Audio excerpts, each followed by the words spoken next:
Muito obrigado a todos pela presença. Queria agradecer especial a Tarek, que acaba de sair, mas... Não saiu? Pelo convite, é um prazer estar de volta à minha primeira casa filosófica, vamos dizer assim, que a minha graduação foi aqui. Então, depois de muitos anos de estar de volta, prestando alguma coisa de real valor. Tá, algumas observações antes de eu começar. Como vocês podem ver, o handout está em inglês. Eu acabei fazendo ele em inglês porque eu vou usar ele em outras apresentações, que vai ser necessário em inglês. Mas, para quem não tenha pleno domínio da língua inglesa, eu vou traduzir tudo. Certo? Porque senão eu teria que criar outro handout com a mesma, só para traduzir aquele trabalho. Acabo usando o mesmo handout para várias apresentações. Então, eu peço perdão por isso. Tá. Isso daqui é o que eu estou atualmente trabalhando no meu pós-doc, que como ele falou, comecei recentemente na USP, com o professor Oswaldo, que está aqui presente. E é uma continuação do meu doutorado, né? Que é natural, enfim. Então tá, vamos começar. Disse que na filosofia da mente contemporânea há dois problemas fundamentais que os filósofos tentam resolver, seriam problemas mais complexos, mais difíceis de resolução, que são chamados problemas da consciência, que foi avaliado hoje, por exemplo, por Tarek, de alguma forma por João Paulo, recentemente, e o outro seria o problema da intencionalidade, também conhecido como problema de Brentano, que é o que eu vou tratar aqui. Então, veja, o que é a intenção? O que eu estou chamando de intencionalidade? Intencionalidade é um termo técnico em filosofia, né? Que denota a capacidade de estados mentais, mas não apenas de estados mentais, estados linguísticos também, etc., de representar o mundo de uma certa forma. Certo? Então, a sua crença, por exemplo, de que o Brasil é um país grande, representa o mundo de uma certa maneira. A saber, um mundo no qual há uma coisa chamada Brasil, que é um país e que ele é grande. Certo? Isso seria uma crença. Você também desejos que representam o mundo de uma certa maneira. Você tem também estados, que a gente chama de estados subpessoais, que eu estou usando o exemplo do sapo, que ele representa uma mosca numa certa localidade, a fim de capturá-la e engoli-la. Isso é o que a gente chama de estados subpessoais, que nós seres humanos também temos, assim como crianças, etc. Uma vez que nós não temos esses estados pessoais, subpessoais, nós não temos acesso consciente a eles diretamente. Então, por exemplo, para citar um exemplo de casos de seres humanos, nas teorias mais aceitas de visual science hoje em dia, elas postulam estados representacionais do nosso sistema visual como representando tipo um pixel no nosso campo visual, a fim de que, depois de todo um processo cognitivo, aquilo forma a imagem que eu estou vendo agora de várias pessoas sentadas aqui, certo? Mas, obviamente, eu, no caso eu não tenho acesso diretamente a cada um dessas representações subpessoais, representando cada, entre aspas, pixel no meu campo visual. Tá? É assim também no caso do sapo, né? E de outros, tanto assim de animais, etc. E vai ser o foco da minha apresentação hoje. O foco da minha apresentação hoje serão estados subpessoais, que eu acabei de descrever, e também estados sensoriais, mais especificamente estados visuais, ou seja, aquilo que esses estados subpessoais, eles são estados sensoriais que representam o mundo de uma dada maneira, tá bom? E aí o problema que Brentano coloca para qualquer estado mental representacional é saber como é que é possível para um estado mental representar qualquer coisa. A relação de intencionalidade, que é essa relação que o estado de representação tem com o que está sendo representado, é uma relação muito sui generis, é muito diferente de relações costumeiras, como estar à direita de ser um átomo, ser um neutro, se for para a ciência, ser uma molécula, ser uma espécie na biologia, etc. Então, ela é de difícil trato filosófico, porque de alguma maneira é difícil tentar integrá-la com esses outros tipos de relações. E aí você vem com uma pergunta ontológica, uma pergunta metafísica, acerca de como é que esses estados representacionais, estados intencionais, tão sui generis como eles são, podem se integrar num mundo que aparenta ser não intencional. Um mundo de cadeiras, pedras, prótons, etc. Então, tá? Essa é uma maneira de colocar o problema. Tá, e aí a vertente que eu me filio, e aí já sabe que está falando de naturalismo agora, é também uma espécie de naturalismo. Eu sou naturalista com relação à intencionalidade, com relação à consciência, eu não tenho posição fechada ainda. Tendo a ser, né, como se falou, João Paulo falou, é muito difícil ter você de alguma maneira naturalista, mas claro, naturalismo é um termo, é o que chama de umbrella term, né? É um termo que ele abarca 1000 famílias de teorias.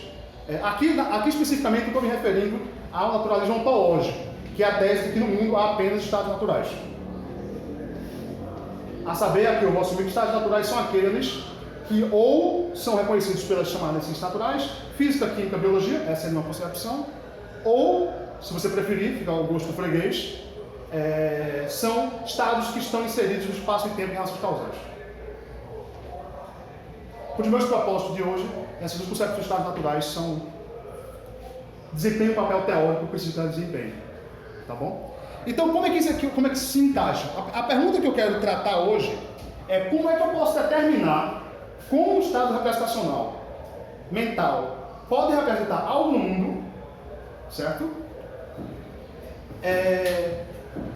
Como é que a gente determina isso em termos puramente naturais? A saber, recorrendo apenas a noções de estados naturais. Então, por exemplo, a minha crença de que o Náutico foi campeão da Série C ontem, eu tenho que, de alguma maneira, se eu quero dar um tratamento naturalista a isso, desse ponto de vista ontológico que eu estava dizendo, eu tenho de alguma maneira de descrever esse estado, R, vamos chamar ele de R, como representando o Náutico como campeão brasileiro da Série C ontem, em termos puramente naturalistas. Ou seja, eu não posso utilizar noções como o meu estado é sobre o Náutico vencendo a Série C ontem. Não posso utilizar noções como referências, noções como conteúdo. Então eu tenho de alguma maneira de especificar isso, utilizando só noções naturais. Tá? Conteúdo também aqui é um termo técnico, conteúdo representacional, que é um termo técnico de filosofia, que é aquilo que está sendo representado. Então, por exemplo, a minha crença, aqui supostamente na minha cabeça, no cérebro, ou no corpo todo, ou sistema no ambiente, como você quiser, essa minha crença, que é um estado mental, de que o Náutico foi campeão ontem, ela tem o mesmo conteúdo se eu escrever aqui a sentença, o Náutico foi campeão ontem. Porque elas representam o mesmo estado de coisas do mundo. A saber, o Náutico sendo campeão ontem. O que é que elas diferem? No veículo, porque isso aqui é um estado mental, isso aqui é um estado linguístico concreto, de alguma maneira, escrito. Tá? Mas o conteúdo é o mesmo.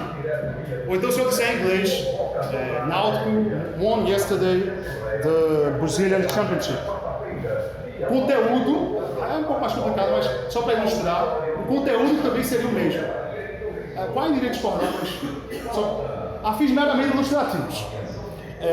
Certo? Então a minha pergunta é, como eu posso determinar que o dado estado mental representa ser, mas não ser linha, em termos puramente naturais? Tá? E aí, o que eu venho trabalhando, entre outras coisas, com o que se chama de tegosemântica, que é uma teoria que vem sendo desenvolvida nas últimas décadas, especialmente nos países de língua inglesa, que ela tenta explicar como é possível a um dado estado representacional representar aquilo que ela representa, apelando para uma noção de função biológica.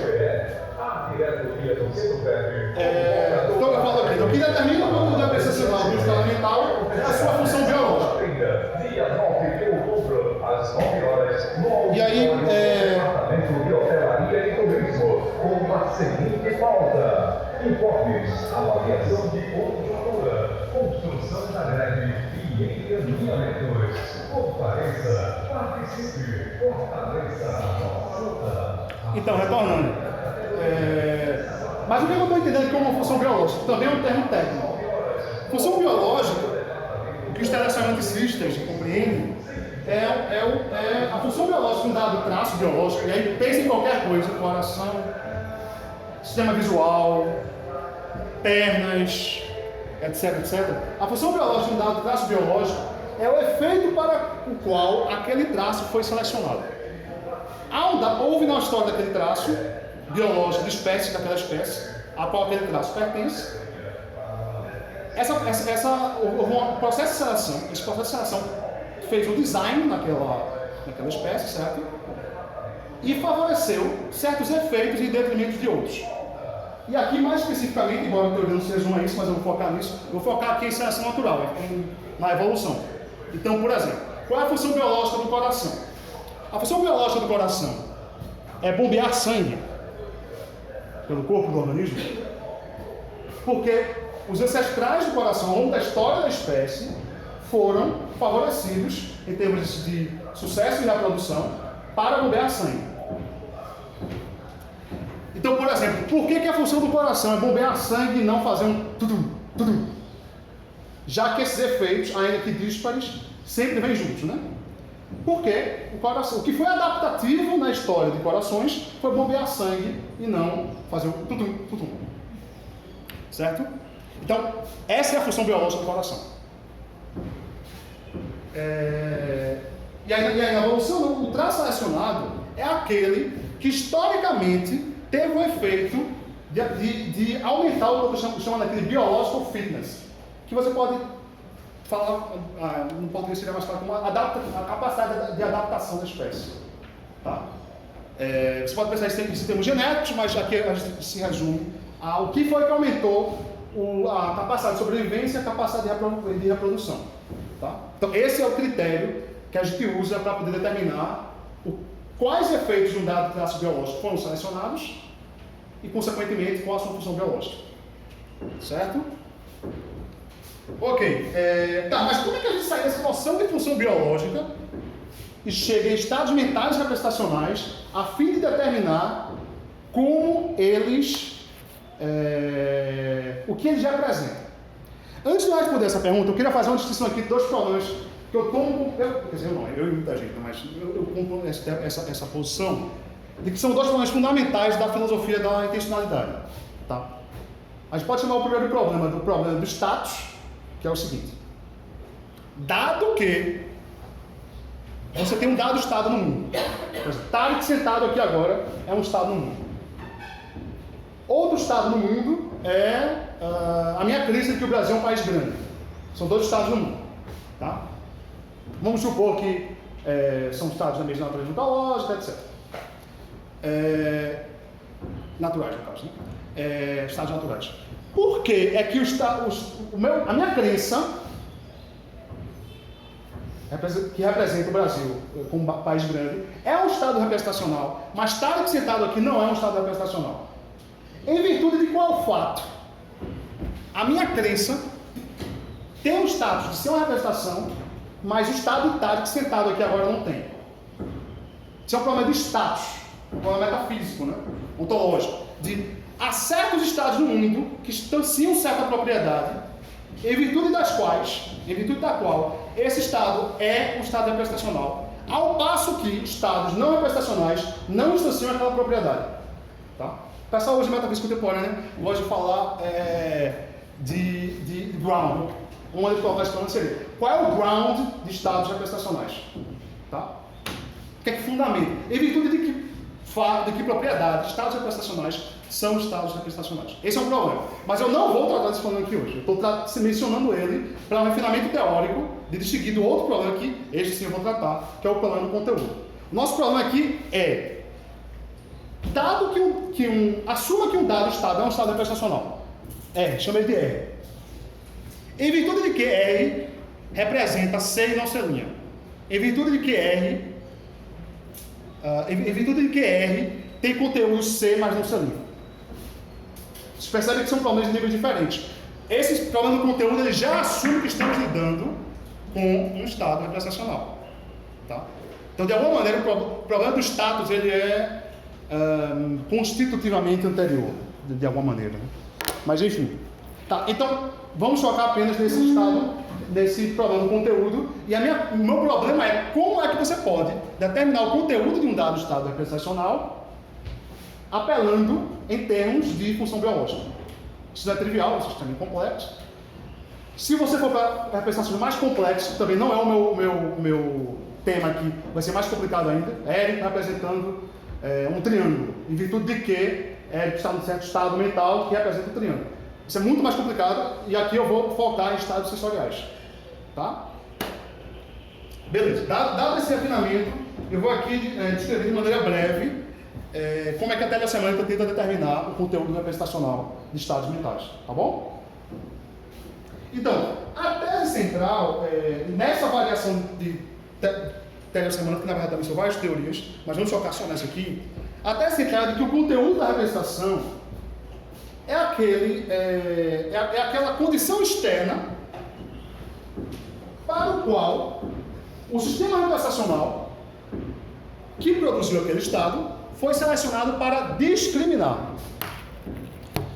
Então, vamos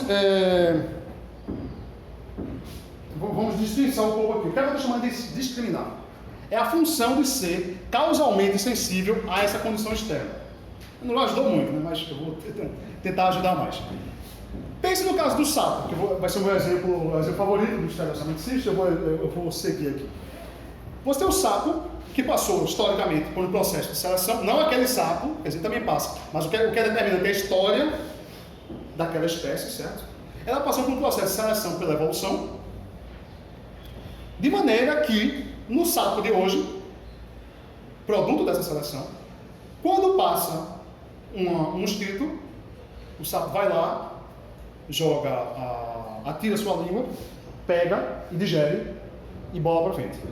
Isso contribui para a sua adaptação no mundo, para a sua adaptatividade, certo? Quando você vai ver estudos de etologia, ciência cognitiva em geral, etc., os cientistas eles postulam que o sapo e outros animais, etc., eles possuem estados representacionais. E aqui eu vou assumir como sendo o caso. Embora o exemplo a gente possa mudar, tá? Explicitamente. Posso passar, se você tiver interesse depois, a bibliografia. Então, eles postulam, o que é que eles postulam? Eles postulam que ali há um estado representacional, o sapo atira a sua língua, pega a mosca, engole e digere. Isso contribui para a adaptação. Então, os cientistas eles postulam os estados representacionais a fim de explicar o comportamento sistemático do sapo de sempre atirar a língua, ou quase sempre, né, porque já vi que tem problemas, sempre atirar a língua quando passa uma mosca. Então a explicação isso aqui é uma explicação intencional. O sapo representa a mosca de maneira que quando a mosca passa no seu campo visual, ele atira a língua e captura a mosca. Ou ao menos ele foi selecionado para fazer isso. Tá? Então, a ideia geral da telesemântica é que fazer uma identificação entre as condições de verdade de uma condição de satisfação de um estado representacional são idênticas às suas condições de sucesso biológico. Ou seja, a representação é verdadeira quando a função biológica para o qual ela foi selecionada, ela foi moldada ao longo da evolução para exercer, ela é bem sucedida. Então, quais são as condições de sucesso biológico para o sapo quando passa a mosca? É quando ele representa a mosca na localização correta, captura e engole, né? Aí a telesemântica vai dizer, dado que essas são as condições de sucesso biológico do sapo, essas condições de sucesso biológico são derivadas dela o conteúdo da representação. Ou seja, quando é verdadeiro é quando a função é exercida. É falsa quando a função não é exercida. Tá? Essa é a tese central, vamos dizer, da telesemântica. Derivar o conteúdo, as condições de verdade da representação, sensoriais básicas que a gente está tratando aqui, das condições de sucesso biológico do sapo. Tá? Do organismo do sapo, do traço do sapo que foi selecionado. E aí, claro, você vai dizer, mas quando é que há mau funcionamento? Quando é que o sapo não exerce uma função biológica? Bem, isso pode acontecer de várias maneiras. Isso pode acontecer por um defeito interno, você também tem literatura em relação a isso. O sapo confunde, por exemplo, uma mosca com uma abelha. Engole a abelha, isso não contribui para a adaptação do sapo, pelo contrário, ele perde energia, pode levar à morte. tá? Então essa é a ideia. E aí por trás dessa ideia,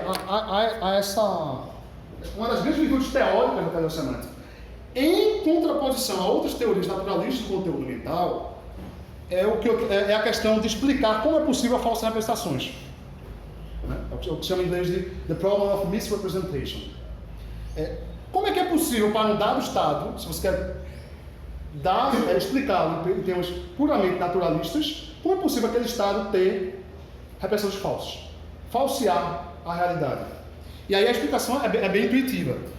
Veja só, o organismo é capaz de apresentar porque ele foi moldado na evolução para produzir representações verdadeiras. Porque representações verdadeiras aumentam a adaptação do organismo ao longo da história, né? de evolução. Contudo, um organismo que foi moldado, design, né? Moldado que seria mais próximo.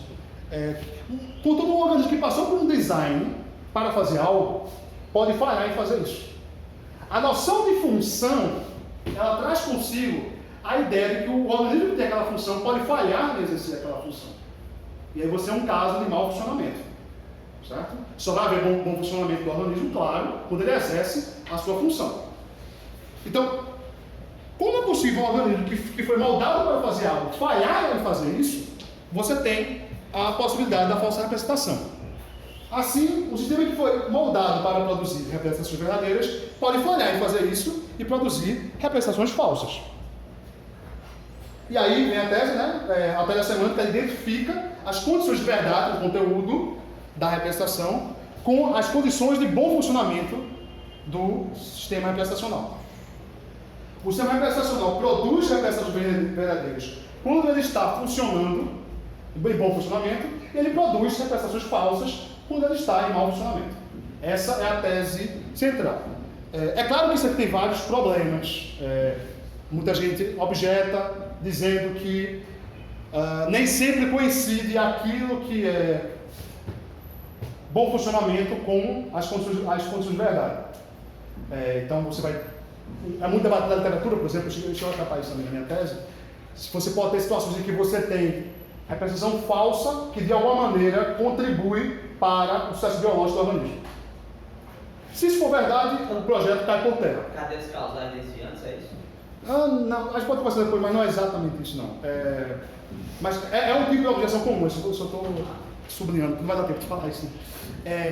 E aí, se esse fosse o caso, você quebrava, né, essa identificação central da paleosemântica. Mas esse não é o problema que eu vou tratar aqui. Então, de novo, eu estou pedindo várias coisas a vocês. Vamos supor que mesmo que você não compre isso, que pelo menos vocês vejam qual é. Será que isso funciona? Será que isso não funciona? Identificar condições de verdade com condições de bom funcionamento biológico. Que frutos teóricos isso pode nos render enquanto filósofos da repressão mental, filósofos da intencionalidade, tá? Só que aí mesmo você assumindo que, colocando esse problema de lado que eu acabei de citar, tem um problema muito sério, que é o que se chama de problema da indeterminação funcional, que eu vou descrever agora. Parece que há casos em que você tem razões igualmente fortes para atribuir funções biológicas incompatíveis a um dado traço biológico. Sendo assim, haveria uma indeterminação na atribuição de funções biológicas aos traços biológicos. No sentido que, acho que se eu colocar aqui vai ser mais claro. Você tem um traço biológico aqui, T. Nós, enquanto biólogos, estamos tentando identificar a função biológica de T. E aí você teria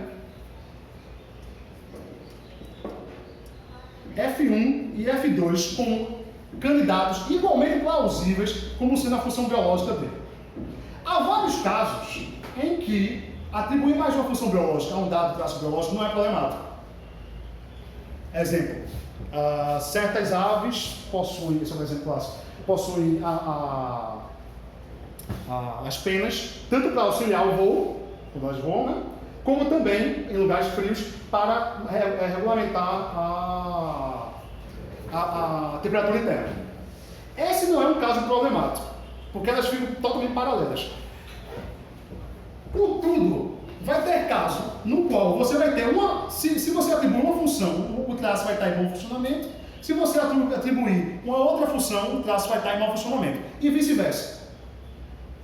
Se esse for o caso, se a gente tenta derivar o conteúdo da representação da função biológica do sistema representacional, se é indeterminado qual a função biológica do sistema representacional, vai ser indeterminado o conteúdo que a teleossemântica vai implicar.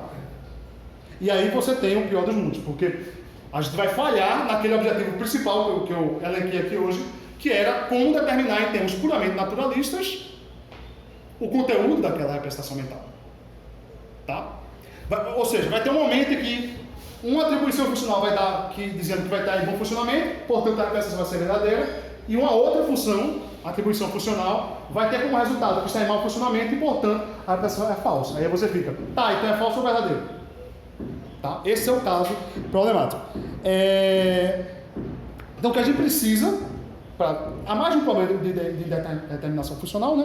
O que a gente precisa é de uma maneira não ad hoc, não arbitrária, de determinar um princípio de atribuição de funções biológicas, nesses casos problemáticos de função de determinação funcional. Tá? Há vários problemas de função de determinação funcional. Meu objetivo aqui hoje é especificar um e propor minha solução para ele. Tá bom? Que é o que eu estou chamando aqui de... agora eu tenho 15 minutos. É o que eu estou chamando aqui de o problema da distância. Eu vou chamar aqui de problema da distância, do conteúdo distante. Aqui eu chamo de distaled problem. Tá, então veja, o sistema representacional, voltando ao SAP, para ilustrar de novo, ele discrimina uma dada condição externa no mundo através de uma cadeia causal, certo? Então, o que é que acontece no caso do sapo e da mosca? A presença da mosca, a luz cria um certo padrão de luz da mosca até a retina do sapo. Cria-se uma imagem na retina do sapo, que por sua vez, ela engatilha a ocorrência da representação, certo? Passa a mosca, vem um padrão de luz, forma uma imagem da retina do sapo com uma certa configuração, que aqui é irrelevante, e essa retina, ela leva à ocorrência do estado representacional. A questão é que, a fim de que o sapo possa discriminar aquilo, a mosca, que é aquilo que é adaptativo para ele vai ter que discriminar imagem na retina e os padrões de luz, né? Você tem uma cadeia causal. A pergunta que fica é, como é que você pode determinar de maneira não ad hoc e não arbitrária que a função do sapo é discriminar a mosca lá, que é essa condição distante, e não, por exemplo, a imagem da retina?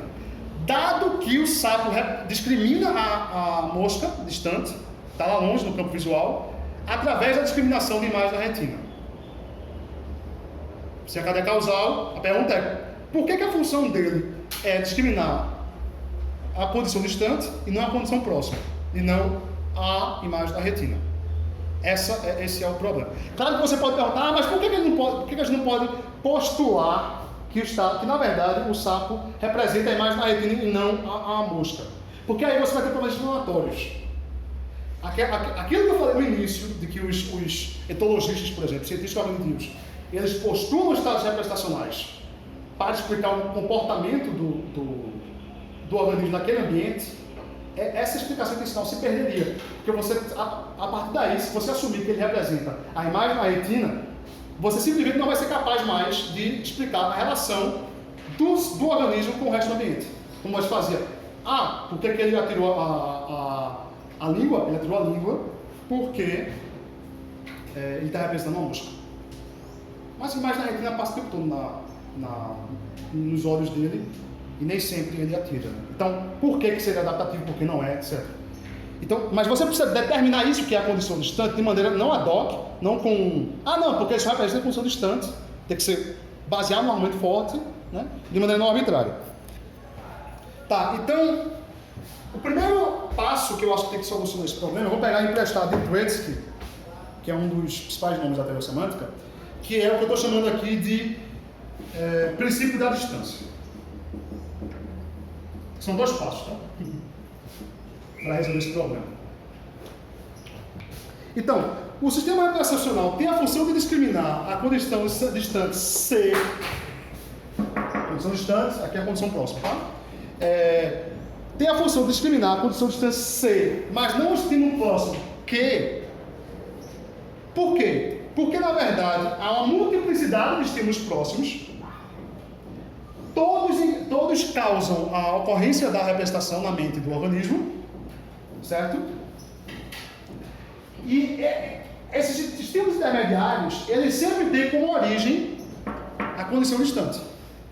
Então, o que esse argumento está dizendo aqui é que o que está sendo a função dele discriminar apenas C, não Q1, Q2 e Q3, não é uma condição próxima, porque em todos esses casos, quando tem Q1, ele tem uma ocorrência de R. Quando tem CQ2, ocorrência de R. CQ3, ocorrência de R. O que há de comum em todos esses casos, em todas essas multiplicidade de estímulos, de rodas de estímulos, é a presença de C no final. Então, ela seria a causa normal, o item que é comum em todos esses diferentes cadeias de estímulos, certo?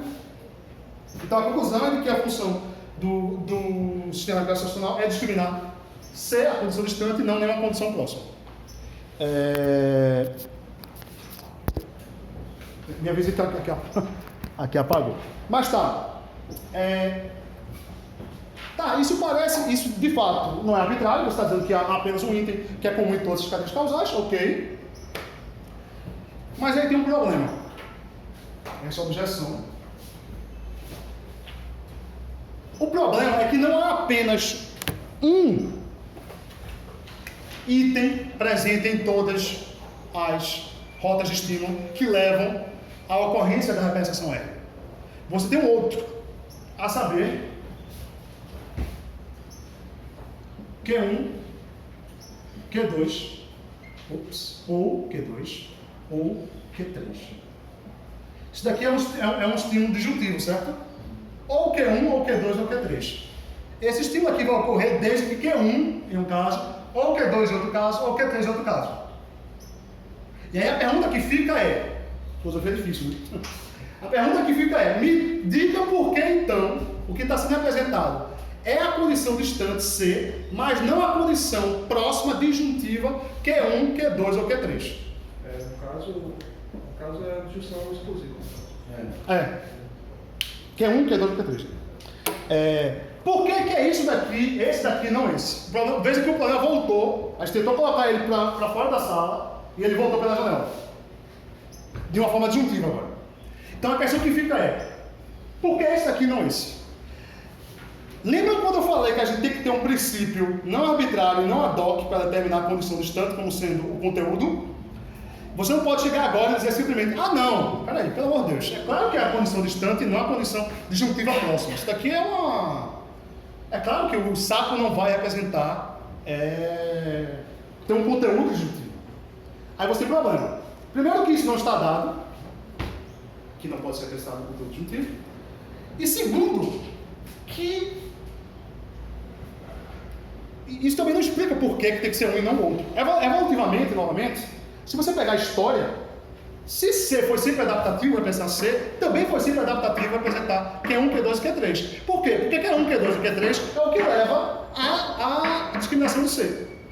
Então o problema voltou. A gente pensou que tinha solucionado, ele voltou. Isso aqui é um problema enorme.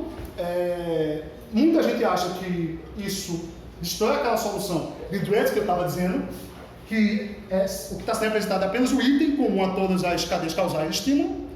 E aí na minha tese, eu tentei defender que não, calma, mesmo que Deus tenha esquecido isso em outras pessoas, eu acho que dá para salvar esse princípio. E aí, quando eu chego agora no finalzinho da minha fala, que agora venho com o que eu considero como sendo minha contribuição ao debate. Né? Pequena, mas contribuição, de alguma maneira, ainda que errada talvez. A minha intuição, a minha motivação teórica é mais ou menos a seguinte. O sistema representacional, que eu estou chamando aqui de sistema produtor, que é aquele que produz a representação, né?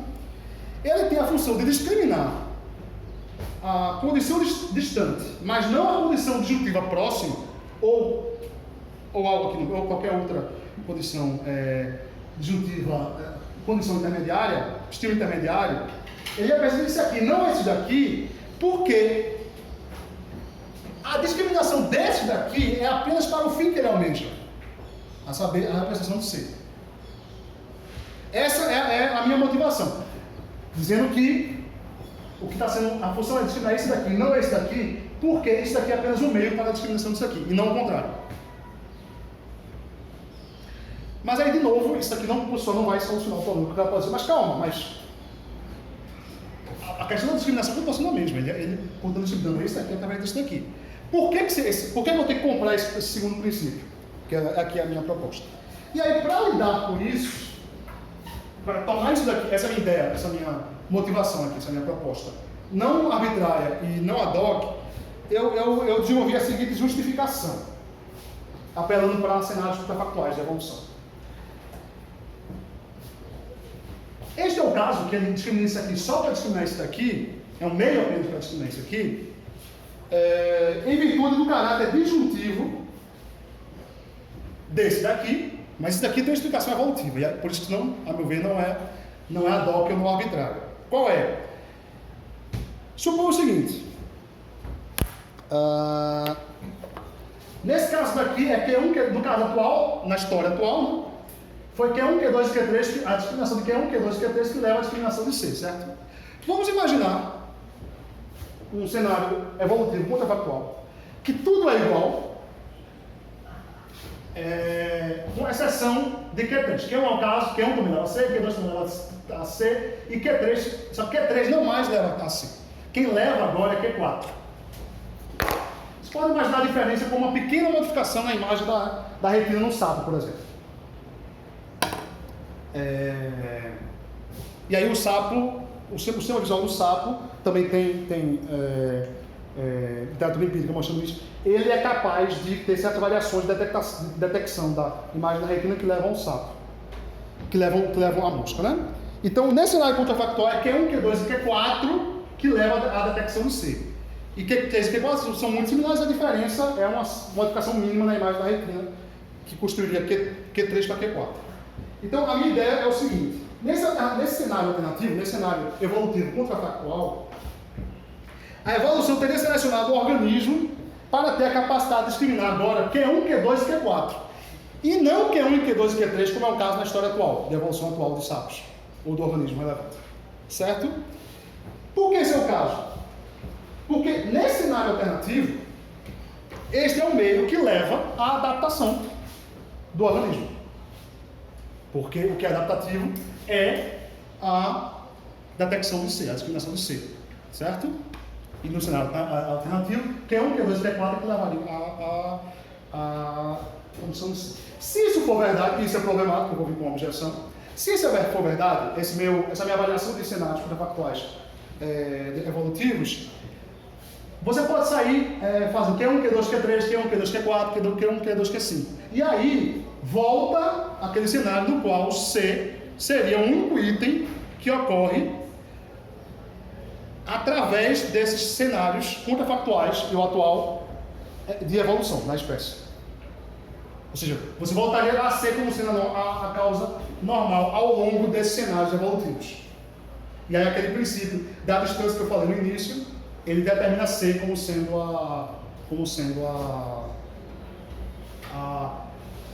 a função do sistema representado, discriminado, tá? Assim a conclusão é de que a função do sistema representacional é representar C e não nenhuma condição próxima, disjuntiva ou não, tá? Quanto tempo eu tenho, Tarek? Eu acho que está acabando agora. Tá. Então eu vou fazer só... 45 segundos. Tá. 2 minutos eu termino. Então, isso daqui estava na minha tese, etc. Debati muito com o meu orientador, ele achou que era viável. Daria, não seja verdade, aliás, ele discorda da minha abordagem de base. Mas ele tá, já que você assumiu isso, acho que é viável. Só que aí, na minha banca, uma professora, Caroline Price, ela veio com uma objeção, claro, que torna isso daqui mais problemático do que pode parecer à primeira vista. Que é mais ou menos a seguinte: essa sua proposta, ela toma como garantida a maneira pela qual a evolução, a seleção evolucionária, iria operar em cenários evolucionários contrafactuais. Mas isso é problemático, você não pode tomar isso como garantido. Uma vez que não está claro, não é dado quais traços em cenários evolutivos contrafactuais alternativos seriam selecionados e quais não seriam. A ideia seria assim, se você muda Q1, Q3 para Q4, por exemplo, você não tem mais certeza de que vai ser o mesmo sistema equacional, que não vai ter o seu Q5, etc. Porque quando você muda, você passa a não ter mais a certeza que você tem na história atual, que de fato aconteceu, certo? Para dizer que a detecção de Q1, Q2 e Q4 é que seria favorecido nesse cenário contrafactual. E aí é um problema, que volta novamente à indeterminação funcional. E aí, quando eu estou trabalhando agora no meu pós-doc, um dos problemas é justamente lidar com modelos de biologia, modelos dinâmicos, chama de modelos dinâmicos de biologia, que possam dar suporte às generalizações contrafactuais. Esse é o meu projeto atual. Isso não isso existe em outros casos. Eu cito alguns aqui, modelos dinâmicos em biologia evolucionária, que, por exemplo, dão suporte a generalizações contrafactuais. No caso, por exemplo, de Fischer, que é um famoso biólogo evolucionário, que ele mostrou isso para como é que certos organismos eles balanceiam quando tem o gênero dos filhos, o sexo biológico dos filhos. Quando tem muita menina, muita fêmea, há um favorecimento de ter mais machos, bem como o contrário, de maneira que você se torna mais equilibrado. Porque se você tiver, sei lá, 30% de fêmea e 70% de macho, ou ao contrário, isso não é adaptativo. Então esse seria um exemplo. Aí tem outros também, como no caso de evolução do altruísmo, de selfishness, que eu não sei como traduzir, mas seria como ter a noção de eu, de alguma maneira, né, desses organismos, etc. E aí o problema, e agora termino, aqui. O problema que surge para mim é que, ainda que esses modelos contrafactuais sejam mais ou menos incontroversos, a questão que fica para mim é a seguinte: são esses modelos dinâmicos fortes e suficientes para exercer um papel teórico que eu estou requerindo que eles exerçam, a fim de justificar essa minha proposta, aqui do que seria selecionar Q1, Q2 e Q4, para selecionar para chegar a C? Ou seja, está um pouco complicado, eu vou tentar tornar um pouco mais claro. Podem esses modelos dinâmicos dar suporte a contrafactuais em cenários evolutivos, tal que eles justifiquem a minha tese de que nesse cenário contrafactual, que é Q1, Q2 e Q4, que leva à discriminação de C ser selecionado, em contraposição ao cenário atual, evolutivo atual, que é Q1, Q2 e Q3, essa é uma generalização contrafactual que não é trivial, certo? A minha pergunta é, se eu recorrer a esses modelos dinâmicos, que de fato dão suporte a certos contrafactuais, eu consigo justificar isso daqui? Isso é o que eu estou trabalhando agora, nesse momento. Então, muito obrigado pela atenção, espero ter ficado não tão obscuro. Obrigado.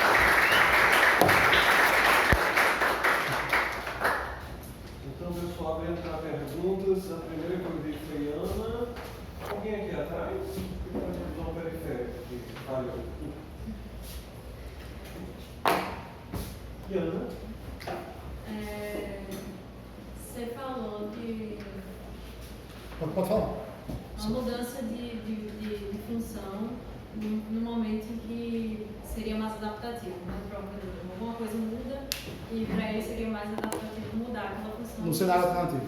Isso acontece no cenário alternativo. Mas aí você falou em termos de história evolutiva, que eu imagino que sejam muitos anos até que se torne uma estrutura fixa. Mas e nos casos que, por exemplo, um sapo, ele cresce domesticado, isolado, dão para ele algo semelhante a mosca, mas que não é uma mosca, tem diferenças. Ou então uma mosca morta, então ele não vai ver a mosca voando, batendo na asa, vai ter outro tipo de contato com a mosca. E ele vai passar um tempo da vida dele comendo um bicho parecido com a mosca morta, diferente. E o contato vai ser diferente. Vai ter a função de alimentar ele, ele vai ficar vivo, vai sobreviver. Olha, Isso tá durante uma parte pequena da vida dele. Depois ele vai para a selva e começa a ter que comer moscas normais. A função do controle mental dele vai ser idêntica no caso dos outros sapos que convivem com moscas que voam desde sempre. Ou a gente pode pensar em uma alteração num caso mais curto mesmo. E isso com outros animais é mais fácil de ser pensado, com mamíferos, com animais domesticados. Boa pergunta. Olha, uma coisa que eu esqueci, eu citei isso brevemente, mas aqui, se tivesse explicado, eu já poderia ter no final. Veja, a gente está tratando aqui de funções evolucionárias, né? Que são resultado de seleções da seleção evolucionária, que é algo que é determinado pela história evolutiva da espécie, que, portanto, a operação disso foi antes mesmo da espécie nascer, né? Então, meu coração tem certas funções biológicas que foram determinadas antes de eu nascer, antes da minha mãe, por sinal está presente aqui, nascer, etc. Esse caso que você está dizendo você pode tentar explicar isso em termos de processo de seleção, mas não seria a função resultante não seria uma função evolucionária, porque isso daí seria de alguma maneira uma seleção por aprendizado, né? Você falou domesticado, por exemplo.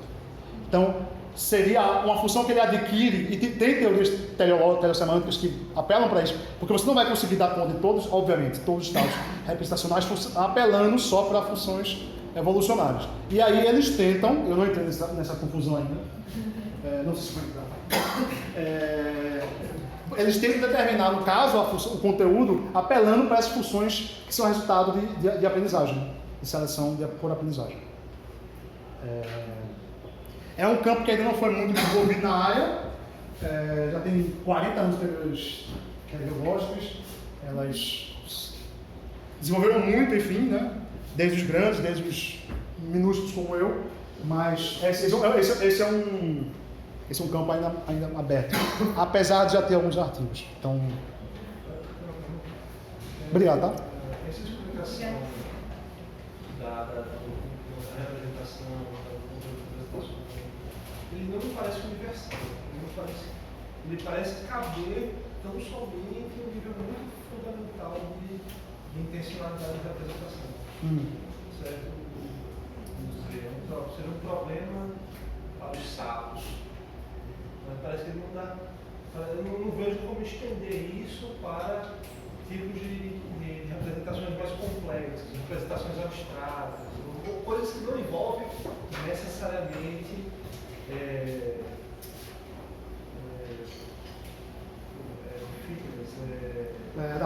adaptação evolutiva, no caso. Não é exatamente adaptação, né? Fitness tem mais, sucesso em reprodução, por exemplo, capacidade de aumentar sucesso em reprodução, né? Ou proliferação de genes, se você quiser. Não parece estender para além desse campo da sobrevivência, Você tem razão, esse é um dos maiores desafios, não apenas a teoria semântica, mas a outras teorias naturalistas, teorias causais, talvez como Threads, que não me parece que há um envolvimento adaptativo no ato de fazer filosofia. Não, sim, claro. Eu dei o exemplo de Érico pensando no triângulo, né? Também, Então, veja, esse é de fato um dos maiores desafios, provavelmente o maior desafio, porque um problema desse, ele é grave, mas é concebível ter um modelo, alguma coisa. De alguma maneira, pelo menos é a minha esperança, né? Quando você vai para coisas cognitivamente muito complexas, que é isso que você está trazendo, pensar em filosofia da mente, defender a democracia, torcer pelo náutico, o que você quiser muito complexo, cognitivamente muito complexo, é claro que você vai dizer, mas calma, essas funções biológicas evolucionárias que você está apelando, eles têm um escopo de aplicação muito reduzido. E é verdade, é muito reduzido. Então, mesmo que a gente dê conta dessas representações básicas, dessas mentes básicas, vamos chamar assim, você ainda vai ter todo um universo muito maior, muito mais complexo de representações mais complexas. A questão é como que você vai derivar isso, né? E aí, há dicas, né, vamos dizer assim. Uma maneira já foi elencada por... Qual é o teu nome que eu escrevi? Desculpa? Liana. Por Liana. Você pode ter também funções que são resultado de seleções por aprendizagem. Essa é a maneira. Uma outra maneira é o que se chama de funções derivadas. Exemplo que eu vou dizer. Pense num camaleão que tem a função de ter aquela camuflagem, né? Mas tem uma cor que ele nunca, na história daquela espécie, vamos supor, ou aquele em particular, nunca ele fez a camuflagem com um certo tom de cinza, por exemplo. E aí ele vai e faz, num ambiente apropriado. Aquilo seria a função derivada de uma função anterior, ontologicamente mais básica, biologicamente mais básica, de fazer a camuflagem. Então essa seria outra maneira. Uma outra maneira também é de que isso, eu acabei fazendo a minha tese também, mas não para questões mais complexas, mas seria você colocar outros elementos na sua teoria, como relações causais, por exemplo, para dar conta de prestações complexas. Mas isso você está percebendo, eu estou tateando muito aqui. Já está no lado. Olha, se o plano fosse sólido, eu estaria até bem. O problema é mesmo como você vai dar conta, mesmo que você coloque outros ingredientes, que eu também não vejo problema, mas você de fato dá uma abordagem naturalista de representações cognitivamente muito complexas, é um problema geral e que a teoria semântica de fato é diferente. Então, isso de fato leva a um certo ceticismo que você está apresentando. Não, talvez não seja uma questão de ceticismo, só para finalizar talvez não seja uma questão de ceticismo, porque contingenciamento. Você contingencia o escopo da aplicação da teoria. De forma que você não. Isso aqui só explica nesse nível. Nesse nível a gente precisa de uma coisa mais sofisticada, mais complexa. É uma saída. Isso ajuda uma teoria específica, mas a ideia geral, claro, é naturalizar, por motivos metafísicos, ontológicos, epistêmicos, estados de representação em geral. Né? Mas, alguém fala? Tá. Eu queria fazer uma pergunta mais bibliográfica, talvez, eu não sei. Eu não sou muito dessa área, então confesso que eu tive uma dificuldade de compreender o argumento em detalhe das indústrias. Mas, se eu bem entendi, a ideia geral é que existe uma correlação, foi a capacidade de representação de estados intencionais, ela é uma característica que foi desenvolvida, digamos assim, pela evolução, pela seleção evolutiva. E aí, eu queria só que tu situasse para mim, mais ou menos, a história dessa ideia, digamos assim, de onde isso surge. Porque eu estudo Nietzsche, na verdade, e ele fala exatamente isso. Na verdade, eu escrevi exatamente a minha monografia, eu fico muito curioso ver isso de uma maneira, digamos assim, realmente desenvolvida como uma teoria, porque eu não sabia que isso existia, na verdade. Eu queria pedir uma contextualização e também se existe essa referência a Nietzsche ou se foi realmente um debate que se desenvolveu à parte, porque na verdade a ideia é exatamente a mesma. É exatamente assim, sem tirar. Olha, não Nietzsche especificamente, nunca vi. Eu coloquei uma referência atrás, se você tiver interesse. Você está comandando? Oi, estou aqui. Tá, então atrás tem umas referências. Todo esse debate sobre teoria naturalista e repressão mental, elas surgem no debate, claro, como não poderia deixar de ser, de provavelmente corpo. Há filósofos que acham que a mente ela é irredutível ao corpo, ou ontologicamente distinta, etc., porque propriedades intencionais seriam ontologicamente distintas de propriedades físicas, naturais, etc. Então, essa é de fato a motivação, pelo menos na minha, né, por ter proposta metafísica forte, essa seria a motivação teórica principal para você desenvolver isso. Essa preocupação metafísica de como explicar a relação de mente e corpo, né? Um dos problemas mais presentes na história da filosofia. Metafísica. Em relação a Nietzsche, eu realmente não conheço nenhuma menção. Essa teoria, especificamente as teorias naturalistas mais famosas, que são as teorias teleológicas, teleosemânticas, teorias causais, elas surgem no final da década de 70, no início da década de 80, nesse contexto de debate metafísico sobre relação de estados mentais e estados físicos. E aí surge com filósofos como, no caso da teleosemântica, David Papinow, Ruth Millikan, Fodor, Dresky e outros. Mas no caso que foi Nietzsche, eu não conheço. Obrigado. E desculpa, só para também recapitular uma coisa. Você falou uma coisa no sentido de que o traço assim, que foi determinante para a seleção evolutiva foi a adequação no sentido de uma verdade. Então, alguma coisa assim. Sim, a ideia de que referências verdadeiras contribuiriam para a adaptação. Seria a função biológica que determinou essa evolução. O que é plausível, mas tá, viu o problema. É o Oswaldo. Ah, tá. Oswaldo. Só queria que você talvez tocasse na questão da intencionalidade. Como que as teorias semânticas explicam, se elas explicam. Aí no caso de focar no sábio, seria justificado porque se a linha já tiver intencionalidade, possivelmente seria o mesmo tipo que tem o ser humano. Não sei. Então, o que você teria a dizer sobre explicações naturalistas da intencionalidade? Quando que a intencionalidade surge na evolução biológica? Olha, essa pergunta é bem complexa. Por trás dessa pergunta tem uma pergunta mais, não sei se mais básica ou tão básica quanto, mas enfim, que é aquele problema do status que eu estava citando no início. Quais são os organismos que de fato são intencionais? Porque veja, é plausível, quase todo mundo compra de que seres humanos, animais complexos, gorilas, etc, têm ou linguagem ou intencionalidade. Né? Há autores que levam isso ao extremo, como no caso de Millikan, Papineau, a gente debatia muito isso lá, de que eles achavam que até bactérias anaeróbicas seriam intencionais. E aí, claro que ele está rindo porque ele está perguntando, mas espera aí, então o que é intencionalidade? Se até bactérias têm, eu compro que sapos tenham, gorilas tenham, meu filho quando era recém-nascido tinha, mas bactérias, aí você vai entrar no debate do que de fato é o que é intencionalidade, né? Porque você pode dizer que registros sensoriais não seriam propriedades intencionais. Por exemplo, se eu botar um mercúrio, um termômetro de mercúrio, aqui em Recife não faz bastante diferença, porque Recife é Recife, mas se fosse lá em São Paulo, no Butantã, quando estava 9 graus em agosto, e quando tivesse agora 30, ele ia acompanhar Você ia dizer que o mercúrio ele representa, de fato, a temperatura do ambiente? Isso ninguém diz, né? Não. Isso seria um ponto que ninguém compra, tá? Isso aqui já é demais para mim. Não. Isso seria uma espécie de registro sensorial. Não seria. Mas por que isso não seria uma representação? Aí um dos critérios seria. Não, calma. Porque para ter representação, você tem que ter a capacidade a capacidade de misrepresentation, a capacidade de falsear a representação. Lembra que eu citei no início? Então o mercúrio não teria, né? Mas a bactéria teria. Se você pegar a bactéria anaeróbica, que tem que fugir do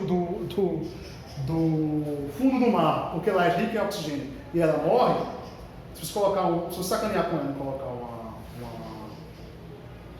um magneto na outra direção, ela vai para lá e morre.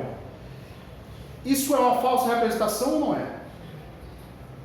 Eu acho que não. Na minha tese, eu tenho 2 capítulos sobre isso. Sobre esse problema dos limites da intencionalidade. Eu acho que não. Mas muita gente defende que sim. E aí o que eu fiz, eu posso falar por mim, né? O que eu fiz foi tentar desenvolver critérios baseados nessa ideia de sucesso biológico para um dado organismo sem intencional, genuinamente intencional, que acabou que no fim excluía bactérias e outros organismos mais simples, mas que incluía sapos, gorilas, enfim.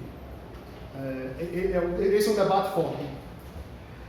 Esse é um ponto da sua pergunta. O segundo ponto aqui, quando exatamente ao longo da evolução, da história da evolução das espécies, surge algo que a gente pode chamar de capacidades genuinamente representacionais, eu não sei exatamente quando. Mas, de novo, isso depende do que você chama como capacidades representacionais.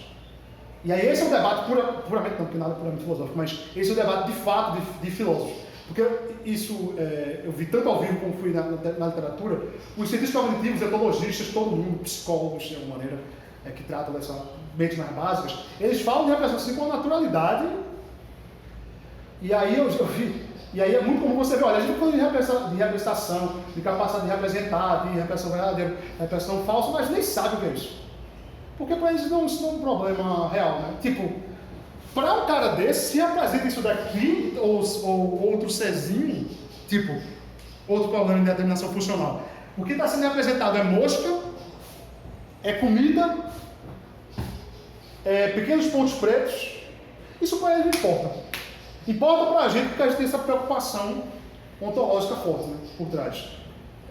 De uma maneira epistêmica, parece que a minha abordagem é muito mais metafísica. Mas o cientista não vai se preocupar com isso. Ele postula que o sapo representa, tem um poder explanatório nisso, que também nem sabe direito, mas ele vê na prática que tem. E aí, o que é representação, o que é exatamente o poder explanatório da representação, quais são os limites da representação, como determinar conteúdo é mais filosófico. Eu não estou dizendo que é pá, não, estou dizendo que é uma abordagem mais filosófica. Né? Foi. E o filósofo perceber para resolver O cérebro, não é isso? Falando um pouquinho, Tá. para gerar bem rápido, e depois entrar nessa tua questão de hipótese, pegando o que a Ana falou, parece que a questão da função teleológica não se dá em relação ao indivíduo, mas muito mais em relação ao que funciona uma espécie. Né? Exatamente. Ou, mais idealmente ainda, que funciona através de várias espécies. Pela evolução. A história da evolução da espécie. Porque assim, a função do coração não determina apenas como funciona o ser humano, mas qualquer espécie que tenha sangue, basicamente, né? Que tenha coração. Eu não sei se qualquer um, mas eu entendi seu ponto que é geral. Quanto mais transespécie, quanto mais abrangente for, mais verdadeiro parece ser. Que aí justamente entra no segundo contexto que você estava falando, agora mesmo, né? Do sapo, porque obviamente o sapo ele não representa mosca propriamente, né? O comportamento evolutivo que foi selecionado foi jogar a língua em mosca, jogar a língua em qualquer coisa que passa lá. E aí o que eu acho que está na questão do problema é de trazer a noção de verdade a partir dessa função. Porque você diz, quando ele acerta na mosca foi verdadeiro, quando acerta na abelha não foi verdadeiro. Não, a função selecionada foi jogar a língua em qualquer coisa que passe por perto. A questão é que geralmente o habitat onde o sapo fica, o que tem de coisa. O que é nesse pacote é mosca. É claro, o problema é justamente esse. Um exemplo clássico é justamente o patinho, né? O patinho, como tem cérebro pequeno, o registro dele é seguir a primeira coisa grande que aparece quando ele nascer. 99,99% é o quê? É a mãe. Mas se o patinho nasce e você está lá perto, o patinho vai ficar por cima dele, porque o programa não é seguir mamãe, é seguir uma coisa grande dele lá por perto. Sim. Então a função de é muito mais simples do que essa. E aí eu digo que é o problema de derivar a noção de verdade a partir daí. Porque se o sapo come uma mosca ou se o sapo come uma abelha, ele está seguindo a sua programação de comer o que está passando, está por perto de for pequenininho. Mas a nossa verdade é circunscrita da noção de sucesso, não de adaptação. Sim, mas se a gente pega como espécie, como geral, e não indivíduo, então, tanto faz se ele comer uma mosca e morreu, ele estava fazendo uma abelha e morreu, porque ele está seguindo o programa dele que é verdadeiro para a espécie. Então, Mas é a história da espécie. Isso, Quando a história da espécie. Então ele estaria fazendo falso, eu não estaria algo falso por comer uma abelha, entendeu? Ele estava seguindo o programa dele. Sim, você tem geral razão, não posso falar com tudo, né? Porque Mas cara, é já sei. Sim. Lembra que eu falei que tinha vários problemas de função de determinação funcional? Esse é um deles. Esse é mais famoso até do que esse. Eu não trabalho especificamente nisso. Esse foi o eu tratei na tese também. Que a pergunta é, tem uma pergunta anterior. Veja, verdade aqui você pode entender como condições de satisfação. Porque você pode dizer que verdade só pode ter para pessoas mais complexas. Mas o que importa é ser satisfeito ou insatisfeito. Você pode falar em condições de acurácia, condições de... O que importa é se você tem um conteúdo. E o conteúdo, você tem toda a realidade. E ele faz um traço lógico na realidade de coisas que entram nele, que são conteúdo, e coisas que ficam fora. O que importa é essa divisão. Se é verdade e satisfação não é, morre aqui, tá? Segundo ponto, sim, você tem total razão. E na minha tese, eu acabei defendendo que não é mosca, mas tem gente que defende, que não é comida, que eu acho muito mais plausível. Eu acabei defendendo que são pequenos pontos pretos. Né? Por quê? Eu não posso entrar aqui, mas... Eu falei em capacidade de discriminação. Né? O sapo ele não tem capacidade de discriminar comida de não comida. Se você pegar uma mosca nutritiva, etc., ele vai pegar. Se você pegar uma mosca venenosa, ele não vai pegar. Ele vai pegar e vai morrer. Se você colocar os mesmos nutrientes, mas pequenos pontos rosas, ele não vai pegar. Porque a capacidade discriminatória do sapo evoluiu, foram selecionados de tal maneira que o que ele discrimina é pequeno ponto preto. Só que isso é adaptativo porque ao longo da história da evolução da espécie, pequenos pontos pretos têm forte correlação com comida, né? Então ele pega um pequeno ponto preto, que tem nutriente, digere e vai. Então isso foi de fato o que eu defendi. Papineau, meu orientador, ele achava que era comida, Mílico, que é o maior nome disso daqui, também achava que era comida. Então é uma posição mais minoritária. Agora, de qualquer maneira, você pode também dizer, que tem gente que defende também isso, que eu acho que você está dizendo, que veja, não é nem comida, nem ponto preto, nem qualquer coisa. Mistura isso aí tudo no meio, que ele vai jogar e é isso, o que está representando é isso. Agora, se ele tiver defeito interno e não atirar, aí ele está em mau funcionamento, ele não representou. E aí você ainda faz esse recorte aqui. Então essa é uma posição possível nesse debate. Enfim, então, apenas situando o debate é esse. E aí, só para falar mais especificamente, Sim. a gente não podia entender C como sendo simplesmente o universo de todos os Qs possíveis. Qual seria a diferença? Tem que ser acessorial, né? Por que delimitar a esses Qs específicos e não pensar em todos os Qs possíveis que seriam sensorialmente representados? Eita, mas tem que ser sensorial e num tipo específico. Sensorial é um tipo específico que ele tem a capacidade de discriminar. Então não pode ser sons ou. Mas é pouco. Então, em virtude da hora, eu dou final à sessão, né? Agradeço a. Obrigado. Prazer.